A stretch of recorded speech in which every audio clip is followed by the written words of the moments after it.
And straight away, let's go across to Johannesburg, where the BRICS Summit leaders have gathered for the open plenary session, and they are expected to deliver their opening comments.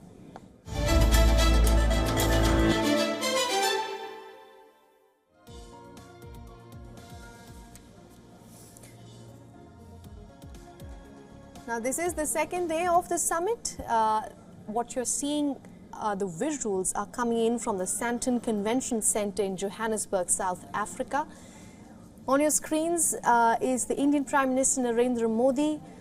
Also in attendance is the Brazilian President Lula da Silva, South African President Cyril Ramaphosa.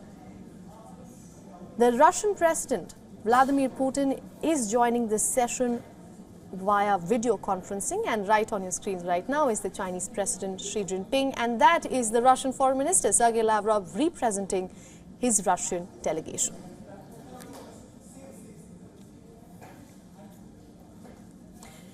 Now, at this plenary session, the BRICS leaders are expected to realize the full potential of the grouping for inclusive global economic recovery and sustainable development. Another element on the cards is also strengthening mutually beneficial partnerships with Africa and the global south in a multipolar world.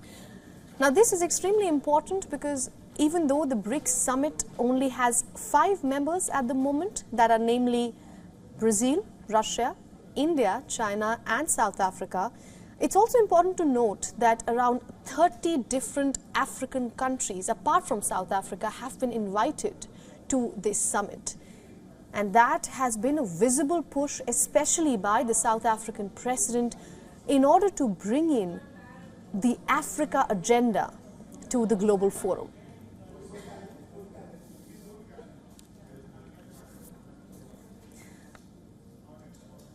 Another very important element that is going to be expected to be discussed in this plenary session is deepening and strengthening progressive multilateralism and delivering meaningful global governance reform.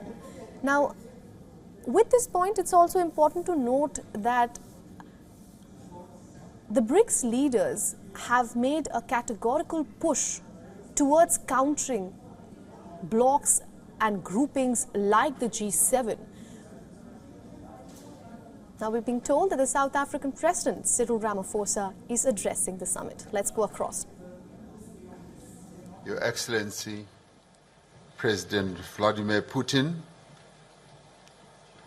Your Excellency, Prime Minister Narendra Modi, Your Excellency, President Xi Jinping, Your Excellency, Deputy President Paul Mashatile, Deputy President of the Republic of South Africa, Your Excellency Dilma Rousseff, President of the New Development Bank, Chair of the BRICS Business Council, Ms. Busi Mabuza, Chair of the BRICS Women's Business Alliance, Ms. Lebogang Zulu, Honorable Ministers and all guests here present, members of the diplomatic corps who are here with us, I'd like to welcome you all to South Africa and to the 15th BRICS Summit. This is the open session of our summit, so it's a pleasure and a joy to have all of you here. The BRICS partnership straddles 4 continents and 5 countries that are home to almost 3.5 billion people who live on this planet. Over the past decades, the bloc has been a major driver of global growth, of global trade and investment as well. BRICS stands for solidarity and for progress. BRICS stands for inclusivity and for a more equitable order. BRICS also stands for sustainable development. We are an inclusive formation of developing and emerging economies that are seeking to work together to benefit from our rich histories, our rich cultures, and systems to advance the prosperity of the peoples of our countries. We do so because we know that poverty, inequality, and underdevelopment are the biggest challenges facing humanity. We are therefore determined that the BRICS partnership, which has been growing in importance and influence over the years, must be harnessed to drive an inclusive global economic recovery. Advancing the African agenda for us is a strategic priority as South Africa during its chairship of BRICS. It is for this reason that we have chosen as the theme for this year's summit, BRICS and Africa, a partnership for mutually accelerated growth, sustainability, and inclusive multilateralism. We welcome the ongoing engagement of BRICS countries with Africa in the spirit of partnership and mutual respect. We are pleased that all BRICS members, Brazil is re-engaging with the African continent in a meaningful way. Russia has always had really good and meaningful relations with African countries. China has chosen to assist and support Africa with its aspirations for development. And all of us, in the ways that we are involved and engaged, we want to be engaged with Africa. India continues to increase its engagement and its trade with Africa. So as the BRICS family, all of us as members, we are deeply invested and deeply engaged with Africa. Our objectives are reciprocal trade and investment. We want the goods and products and services from Africa to compete on an equal footing on the global economy.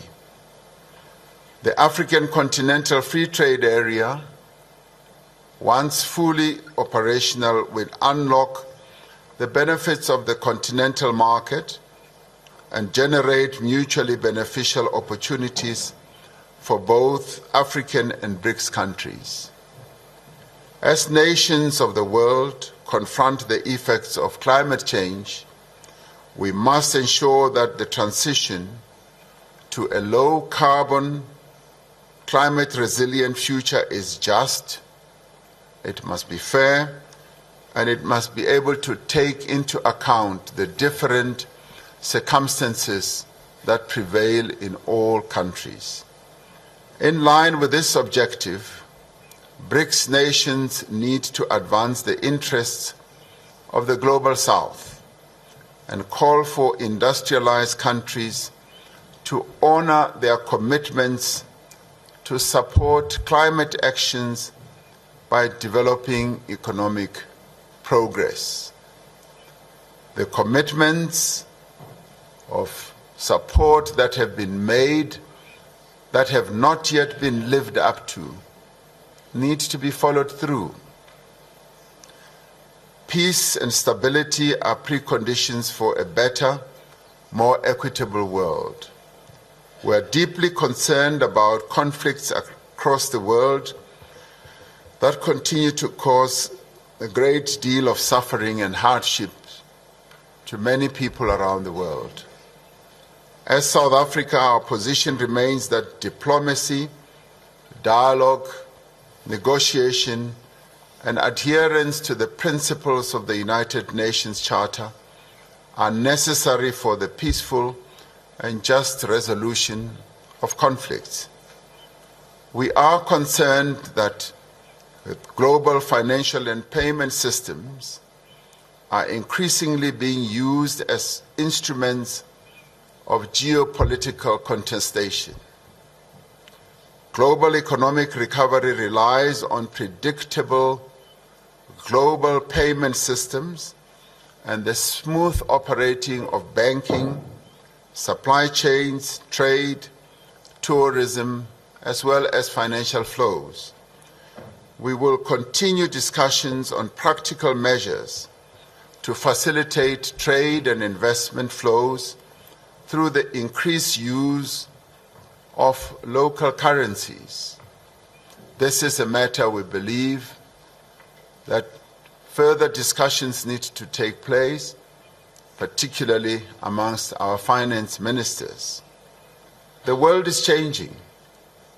New economic, political, social, and technological realities for greater cooperation between nations is essential. New realities call for a fundamental reform of the institutions of global governance so that they may be more representative and better able to respond to the challenges that confront humanity. While many believe that we should advance the interests of all people, we believe that, yes, as we advance them, the interests of the global South, that we as BRICS want to be ready to advance are essential, and in this regard we want to collaborate more, to cooperate more with all countries that aspire to create a more inclusive international order. We are confident that this 15th BRICS Summit will advance the cause of common prosperity and progress. We are confident that this 15th BRICS Summit will in the end enrich and inspire our work towards the achievement of a much more humane global community. This is what BRICS is all about. This is what BRICS is committed to achieving. It is a great honor for us as South Africa to have this opportunity to host this 15th BRICS Summit and to have in our presence the BRICS members as they are represented here. And with those words, I open this session and then call upon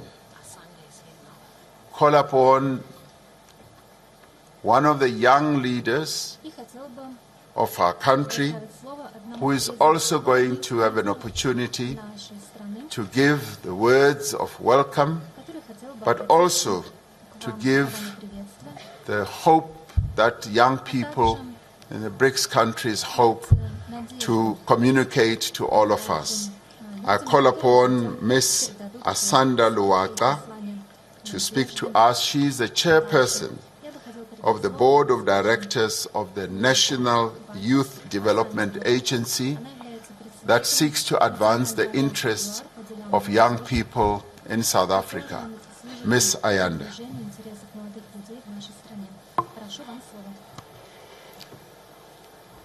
Thank you very much, Honorable President.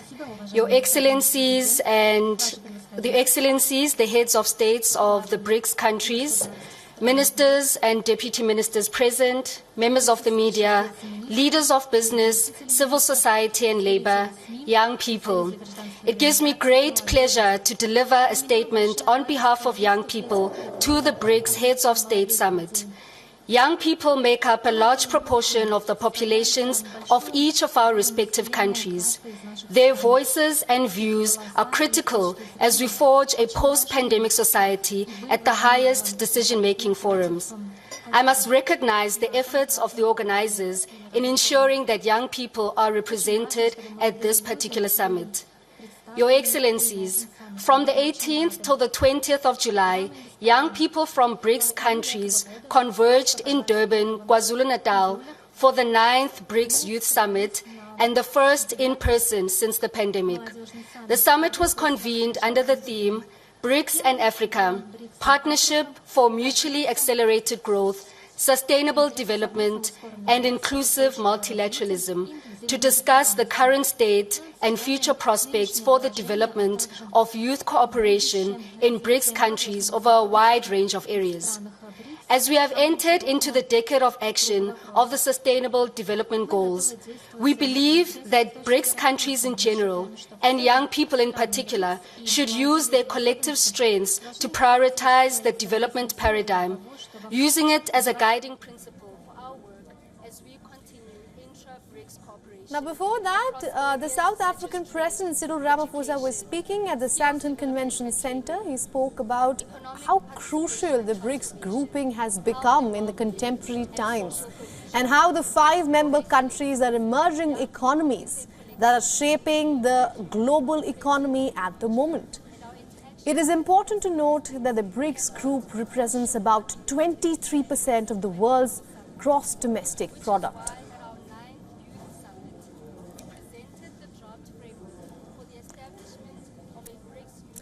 Now, the South African President Ramaphosa also spoke about the African agenda at length, and he called it instrumental to bringing economies together. And this is exactly what we have been discussing here at WION, that apart from the BRICS grouping, there have been 30 other African nations, heads of states.